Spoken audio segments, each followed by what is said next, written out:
Podium after his team has forced the Game 7. Brett, can you just talk about Jimmy Butler's performance? It seemed like he got things started for you guys, 19 points in the first half. Yeah, I mean, the way he started, even the way he ended the first half, he just stamped his authority and his skill package and his will, pick whatever words you want. He was all over that game. And, you know, the mood in the locker room, as we went through sort of an early shoot-around, our version of shoot-around before, you could sense the serious side. They got the moment. And I think he got it as much as anybody and led us. He was a tremendous leader, and his performance mirrored his attitude. Ben Mellis, the pick and roll. Brett, can you just speak about the performance of Ben tonight, and especially that first quarter? It seemed like he came out with that disposition you're always talking about and was really pushing it at both ends. He was our bell ringer tonight. You know, I thought Mike Scott off the bench was outstanding. I mean, it's stupid when you look at Joel's plus minus to be a plus 40 is hard to do. And then you see, you know, Jimmy Butler's performance that Keith just spoke about. And so for Ben to be our bell ringer with some of those other performances sort of confirms what I think he did tonight. His no turnovers, his attack mode, his 4 offensive rebounds, his push and pace on missed shots especially. All those things were what made him be an NBA All-Star at 22 years old. And I thought he was excellent tonight, and we needed it all. Brett, Paul Hudger from NBC Sports Philadelphia. Offensively, didn't seem like he got in the post maybe as much. Was that strategic, or you think that was just something with him and what he saw? I think a little bit of both. Excuse me, I think a little bit of both. When you're trying to, if you think you're going to go just beat up on and pound it into, you know, somebody that's being defended by a defensive player of the year as Marc Gasol is, that's a hard way to score always. And so, you know, whether you ducked him in, whether you pick and rolled him into sort of that honey spot, that foul line area, or you went a direct post, you know, you can pick different ways that he would get his touches. But to suggest like he didn't get the ball with his back to the basket on Marc Gasol a lot, this is true. And some of it was him, you know, reading the game. Some of it was me not wanting to put him always in that situation. And I thought he was just brilliant, kind of all over the place, although it doesn't sort of look it on an offensive stat sheet. Hey, Brett. Jason Blevins, Philly front office. So going back to Joel's defense and impact on his team, but really, does he have an impact on opposing teams as well as a sort of deterrence, a presence back there? Does he change the way people attack or their confidence level? It just seemed like tonight he was a plus 40 in really his first maybe 30 minutes.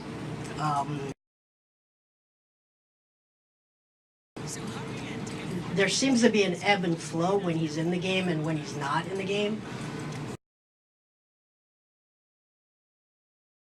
Where do I begin?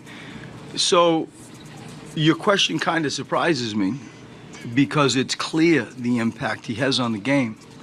Like we get what he does at the rim. It's significant. You know, when he goes out, lots of times, look what happens.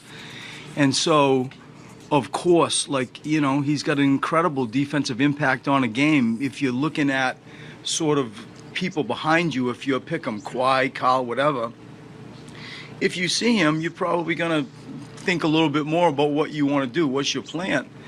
And his importance to our team is obvious. Tonight you saw a healthier Joel Embiid. And for that sort of example, for that sort of situation of him and his health, he comes out and has a plus 40. It's a huge number. It's a huge plus-minus number in a playoff game. His significance is felt all over the place. Sarah Todd, Philadelphia Inquirer, on your left, Brett. My left. Hi, Sarah. Hi. I'm wondering what went into the decision to go with Boban tonight off the bench rather than what you'd been doing before. I mean, it really hasn't been consistent. We're searching to find an answer for the eighth man.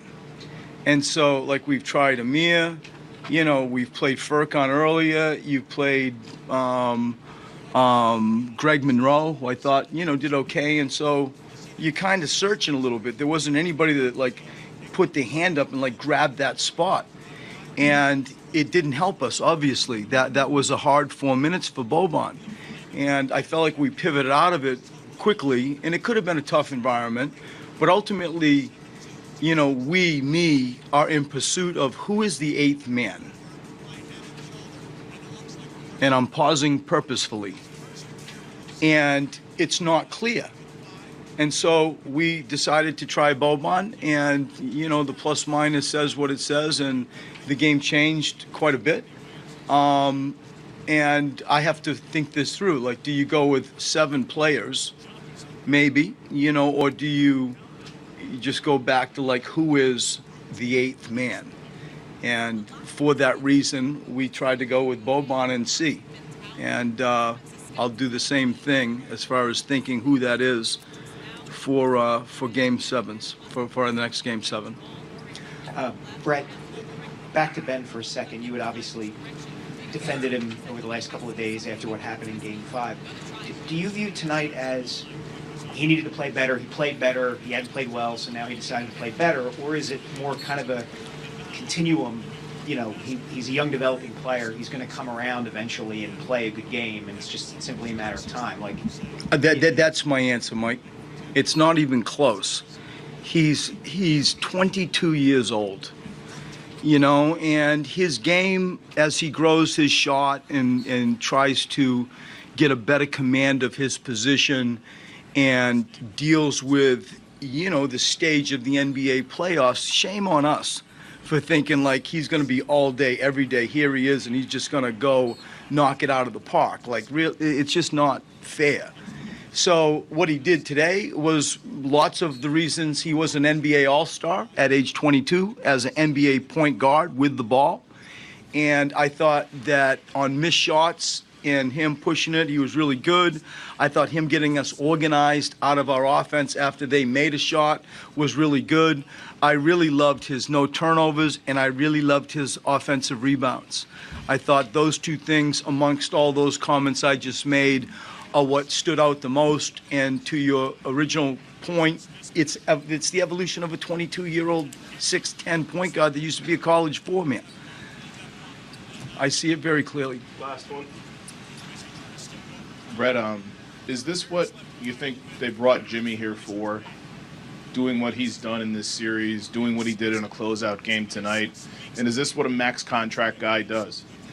I mean, I'm not going to comment on the contract. What I can comment on clearly and easily is, and I've said this before, there is an adult in the room when he's on the court. The athletic plays that he makes, the physical plays that he makes, he's a tank, and he's just so strong. And when he has that sort of laser focus and you got that body to back it up, incredible things happen offensively and defensively. And then you, like, drip feed in, like, he has that mind. He's got that sort of attitude. That's a hell of a package. And so, translate that to whatever that means from a contract standpoint, from a head coach's standpoint. I go to all those things, leadership, skill, and so on. And there was just an adult in the room, in a Game 6 closeout game that has allowed us to go play and have an amazing experience. Like playing, I've been fortunate to be in a few Game 7s, and they're very unique. They're special. They are a life lesson, a life opportunity, and he sure allowed us to better achieve that. Thanks, Brett. Thank you. All right, that's Brett Brown. We will hear from Nick Nurse coming up in moments live at the podium. We're back with our post-game coverage as the Raptors and Sixers will play Game 7 Sunday night at 7 Eastern on TNT.